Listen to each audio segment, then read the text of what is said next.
नाशिक मधला भोंदू अशोक खरात, त्याच्या संपर्कात आलेल्या रुपालीताई चाकणकर, त्याचबरोबर काही राजकारणी लोक, काही साधी लोक, असंख्य महिला, त्यांचे फोटो, 58 व्हिडिओ आणि हा जो संपूर्ण चर्चेचा जो विषय आहे तो सध्या पटलावरती आहे. महाराष्ट्रामध्ये सध्या याच विषयाची चर्चा आहे. वेगवेगळी नावं समोर येत आहेत, वेगवेगळे व्हिडिओ समोर येत आहेत, वेगवेगळे फोटो समोर येत आहेत, वेगवेगळ्या राजकारणी लोकांशी संबंध असलेले फोटो सुद्धा उपलब्ध होत आहेत. जो सुरुवातीला एक फोटो व्हायरल झालेला होता तो महाराष्ट्राचे मुख्यमंत्री एकनाथराव शिंदे यांच्यासोबत सुद्धा व्हायरल झालेला होता. एकनाथराव शिंदेंनी सुद्धा त्या ठिकाणी भेट दिलेली होती. विशेषतः सर्वात जास्त ज्या ट्रोल होत आहेत त्या म्हणजे रुपालीताई चाकणकर. त्या खरं तर महिला आयोगाच्या अध्यक्ष आहेत. खरं म्हणजे हे पद फार सन्मानाचं, फार मोठं आहे. इथे अत्याचार कुणावरती झालाय तर तो महिलांवरती झालेला आहे आणि त्या बाबाच्या संपर्कात किंवा बाबाशी संबंधित एक महिला, त्याही महिला आयोगाच्या अध्यक्षा रुपालीताई चाकणकर. खरं म्हणजे रुपालीताई चाकणकर असतील किंवा काही राजकारणी असतील, यांची सगळ्यांची एक जबाबदारी आहे का? होय, निश्चितपणे एक जबाबदारी आहे. आपण कुठे जातो, कुणाच्या पाया पडतो, कुणाचे पाय धुवून काढतो, ते पाय धुवून काढण्यापूर्वी खरोखरच ती व्यक्ती त्या लायकीची आहे का हे बघण्याची जबाबदारी या लोकांची होती, आहे, पुढेही राहील. त्याचं कारण असं की तुम्ही वेगवेगळ्या पदावरती आहात, संविधानिक पदावरतीही आहात आणि तुम्ही लोकांचे आयडॉल आहात किंवा लोक तुमच्याकडे एका वेगळ्या आदर्शाने बघत आहात. आणि असं असताना जर तुम्ही काही चुकीच्या ठिकाणी जात असाल आणि त्याला जबाबदार तुम्ही असाल तर तुमच्याकडे लोक संशयाने बघणं, तुम्हाला ट्रोल करणं हे साहजिक आहे. काय आहे प्रकार आणि हे कशा पद्धतीनं व्हिडिओ आहेत, कुठले व्हिडिओ समोर आलेले आहेत, त्याच्यानंतर किती फोटो समोर आलेले आहेत, कुणाकुणाच्या सोबत आहेत, याविषयी अगदी थोडक्यामध्ये मी विश्लेषण या व्हिडिओच्या माध्यमातून करणार आहे. तेव्हा विनंती आहे, कृपया आपण हा व्हिडिओ शेवटपर्यंत पहा. नमस्कार, मी एस.आर. पवार आणि मी माझ्या युट्यूब चॅनलवरती तुम्हा सर्वांचं सहर्ष स्वागत करतो. 4-5 दिवसापूर्वी हा जो अशोक खरात आहे तो स्वतःला कॅप्टन म्हणवतो आणि अशा पद्धतीचे काळे दुष्कृत्य करतो. हा कॅप्टन किंवा अशोक खरात समोर आलेला होता. त्याचे अनेक व्हिडिओ पोलिसांकडे आहेत. जे 58 व्हिडिओ आहेत, असंख्य फोटो उपलब्ध होत आहेत वेगवेगळ्या मोबाईल मधून, वेगवेगळ्या वेबसाईटवरून, आणि जुने ज्यांनी अपलोड केलेले आहेत ते परत एकदा अपलोड होताना दिसत आहे. हे सगळं मटेरियल सध्या समोर येत आहे. त्यातलं काही मटेरियल हे मी या ठिकाणी मानणार आहे, मात्र त्यातल्या सगळ्यात महत्वाची जी व्यक्ती होती त्या होत्या रुपालीताई चाकणकर. यांचं फार मोठं चुकलेलं आहे का? तर निश्चितपणे चुकलेलं आहे.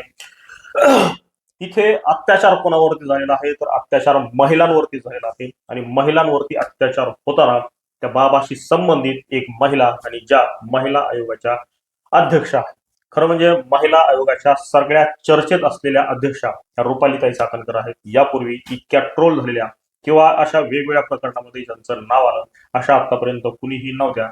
हे इतिहासात पहिल्यांदा होत आहे की रुपालीताई चाकणकर पुन्हा पुन्हा वेगवेगळ्या ट्रॅपमध्ये पकडल्या जात आहेत, सापडत आहेत आणि सापडून त्या वेगवेगळ्या अशा गुन्ह्यांमध्ये सुद्धा त्यांचं नाव समोर येत आहे. गुन्ह्याशी संबंधित लोकांच्या सोबत त्यांचं नाव समोर येत आहे, काही फोटोही समोर येत आहेत. खरंच त्यांना एवढं आहारी जाण्याची गरज होती का? आवश्यकता होती का? निश्चितपणे नव्हती. जेव्हा आपण एखाद्या व्यक्तीवरती फुलं उधळणार असू किंवा एखाद्या व्यक्तीला डोक्यावर घेऊन नाचणार असू किंवा एखाद्या व्यक्तीचे पाय धुवून काढणार असू, त्याचं पाद्य पूजन करणार असू, तर त्या व्यक्तीचा थोडा का होईना इतिहास आपल्याला माहीत असायला हवा. ती व्यक्ती खरोखर त्या लायकीची आहे का? आपण तोंडावर तर पडणार नाही ना, हे सुद्धा बघण्याची जबाबदारी या राजकारणी लोकांची आहे. या वेगवेगळ्या पदावरती जे लोक बसलेली आहेत त्यांची आहे का? तर हो, निश्चितपणे आहे. अनेक लोकांची नावं समोर येतात, राजकारणी असतील, सेलिब्रिटी असतील. आता सेलिब्रिटी लोकांचं आपण हे अनेक वेळा बघितलेलं आहे किंवा असे बाबा लोक सुद्धा आपण यापूर्वी सुद्धा अनेक बघितलेले आहेत. जो आसाराम बापू आपण बघितलेला होता, ज्याच्यासाठी लोक किती हजारो कोटींच्या संख्येने वेडे होत होते तेही पाहिलेलं होतं आणि त्याचे काळे कारनामेही समोर आलेले होते. आता हे काळे कारनामे समोर येऊनही जवळपास 20-25 वर्ष होऊन गेले आणि एवढा कालावधी होऊनही अजूनही जर आपण आपले डोळे उघडत नसतील तर दोष फक्त त्या बाबा लोकांचा नाही, तर दोष तुमचा आणि आमचा सुद्धा आहे, समाजाचा सुद्धा आहे. दोष त्याही लोकांचा आहे जी लोक या बाबा लोकांना डोक्यावर घेऊन नसतात. दोष त्याही लोकांचा आहे जी लोक अशा पद्धतीनं पाय धुवून काढतात किंवा अशा पद्धतीनं त्यांच्यावरती पुष्पवृष्टी करतात. पुष्पवृष्टी करताना किंवा अशा पद्धतीनं इतकं डोक्यावर घेऊन नाचताना थोडा तरी विचार करायला हवा. राम रहीम असेल, बाबा राम रहीम असेल किंवा आता मी ज्याचं नाव घेतलं, अशा पद्धतीचे अनेक बाबा या महाराष्ट्राने बघितलेले आहेत, या देशाने बघितलेले आहेत. त्यांचे काळे कृत्यही बघितलेले आहेत आणि त्याच्यानंतरही जर समाज अशा पद्धतीनं त्यातून काही घेणार नसेल तर दोष फक्त बाबांचा नव्हे, तर दोष हा समाजाचा सुद्धा आहे. दोष हा तुमच्या आमच्या सर्वसामान्य लोकांचा सुद्धा आहे. आता मुद्दा हा आहे की त्याच्यामध्ये फार अंधश्रद्धा भरलेल्या होत्या. हा जो अशोक खरात होता तो फार अंधश्रद्धेच्या गोष्टी त्या ऑफिसमध्ये करत होता, या लोकांच्या सोबत करत होता, या महिलांच्या सोबत करत होता. वेगवेगळे विधी करावे लागतील किंवा काही एखादा खडा गळ्यामध्ये बांधावा लागेल किंवा अमुक अमुक दिवशी येऊन या ठिकाणी येऊन मंत्रोपचार केला जाईल वगैरे वगैरे या गोष्टी सुरू होत्या.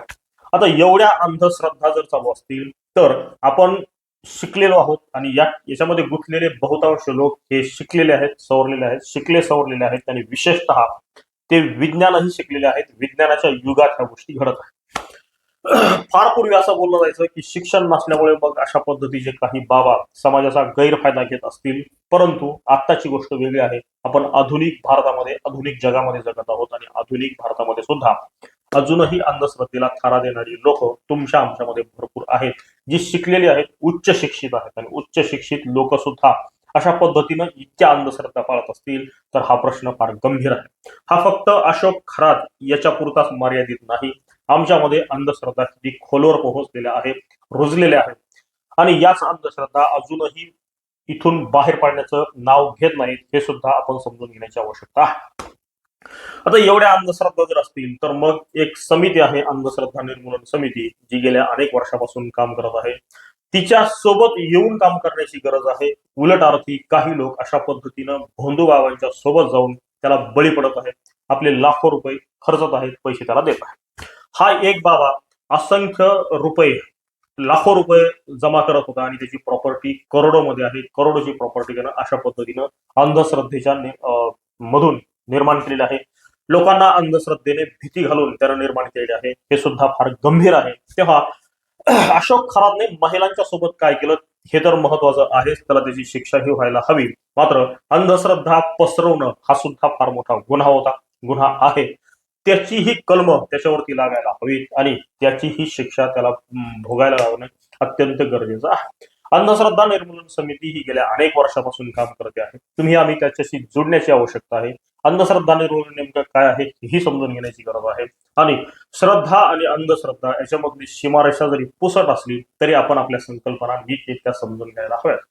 त्याच्या पलीकडे जाऊन जर बोलायचं जर झालं तर तुम्हाला देवापर्यंत पोहोचण्यासाठी किंवा ईश्वरापर्यंत पोहोचण्यासाठी अशा पद्धतीच्या एखाद्या हरामखोर दलालाची गरज नेमकी का लागते, हा सुद्धा सवाल आहे. जसं की बाबा राम रहीम होता, आसाराम बापू होता किंवा अशा असंख्य अशोक थोरातांसारखे लोक महाराष्ट्रात आहेत, देशात आहेत. देवा जवळ जाण्यापूर्वी अशा पद्धतीचे दलाल मध्ये उभे असतात. त्या दलालांच्या संपर्कात येण्याची गरज नेमकी तुम्हाला का लागते, कशासाठी लागते, हा सुद्धा सवाल तुम्ही स्वतःला विचारण्याची गरज आहे. समाज म्हणून तुम्ही स्वतःला विचारण्याची गरज आहे आणि थेट तुम्ही देवापर्यंत पोहोचायला हवं. अशा पद्धतीनं दलालांच्या नादी लागण्याची आवश्यकता नाही. हे पुन्हा पुन्हा घडत आहे. हे दलाल मध्ये येऊन अशा पद्धतीनं अंधश्रद्धेची भीती घालून तुमचा गैरफायदा घेत आहे. त्याला जबाबदार फक्त ही लोक नाही तर त्याला जबाबदार समाज म्हणून तुम्ही सुद्धा आहात. तुमची सुद्धा तितकीच जबाबदारी आहे. आणि मी तर असं म्हणेन की ह्या ज्या महिला तिथे गेल्या होत्या त्या सुद्धा तितक्याच जबाबदार आहेत. तुम्ही खंबीर असायला हवं, तुम्ही वाचायला हवं, तुम्ही विज्ञानाच्या बरोबरीनं पुढे जायला हवं, विज्ञानाचाही अभ्यास करायला हवा. तुम्ही शिकलेले असूनही जर अशा पद्धतीने एवढ्या चुकीच्या गोष्टी करत आहात तर त्याला जबाबदार फक्त बाबाला धरता येणार नाही, त्याला जबाबदार तुम्हीही आहात. ही गोष्ट अतिशय महत्वाची आहे. दुसरं असं की ही लोक फक्त अंधश्रद्धेची भीती घालतात. याला दुसऱ्या वेगळ्या शब्दाने आपण ब्लॅकमेलिंग असंही म्हणू शकतो. हे ब्लॅकमेल करतात, काहीतरी एखादी भीती घालवतात की तुमच्या आयुष्यात असं असं काहीतरी घडेल, ते जर घडू द्यायचं नसेल तर मग माझ्याकडे या, मी तुम्हाला काहीतरी एखादा विधी सांगतो. बऱ्याच वेळा काही डॉक्टर सुद्धा अशा पद्धतीनं भीती घालतात. होय, निश्चितपणे याचं एक एखादं उदाहरण मी देऊ शकतो. जेव्हा आपण डॉक्टरकडे जातो तेव्हा बरेचसे डॉक्टर अशा पद्धतीने करतात की मग तुम्हाला अमुक अमुक आजार झालेला आहे आणि या आजाराची सध्या साथ चालू आहे, तुम्ही अमुक अमुक उपचार घ्यायलाच पाहिजेत किंवा तुम्ही 2-3 चक्रा परत मारा, जे की त्याचा आजार, त्या व्यक्तीचा आजार एखाद्या गोळीने सुद्धा राहू शकतो. मात्र बरेचसे डॉक्टर ब्लॅकमेल करतात, वेगवेगळ्या आजारांची भीती दाखवतात आणि भीती दाखवून त्या व्यक्तीकडून किंवा रुग्णाकडून जास्तीचे पैसे उकळण्याचा प्रयत्न सुद्धा केला जातो, ब्लॅकमेलिंग केलं जातं. अशाच पद्धतीनं हे भोंदू सुद्धा ब्लॅकमेलिंग करतात. काहीतरी भीती दाखवतात, तुमच्या आयुष्यात काहीतरी वाईट होईल, तुमचा मृत्यू होईल किंवा तुमच्या घरातील एखाद्या व्यक्तीचा मृत्यू होईल किंवा तुमचं लग्न मोडेल किंवा एखादी गोष्ट तुमच्या हातून होणार नाही, तुम्ही यशस्वी होणार नाही. तुम्हाला जर यशस्वी व्हायचं असेल तर मग माझ्या सोबत डील करावं लागेल. मी जे सांगतो त्या पद्धतीनं करावं लागेल. अमुक एक विधी करावं लागेल, तमुक एक पूजा करावं लागेल, अशा पद्धतीनं भीती घालवतात.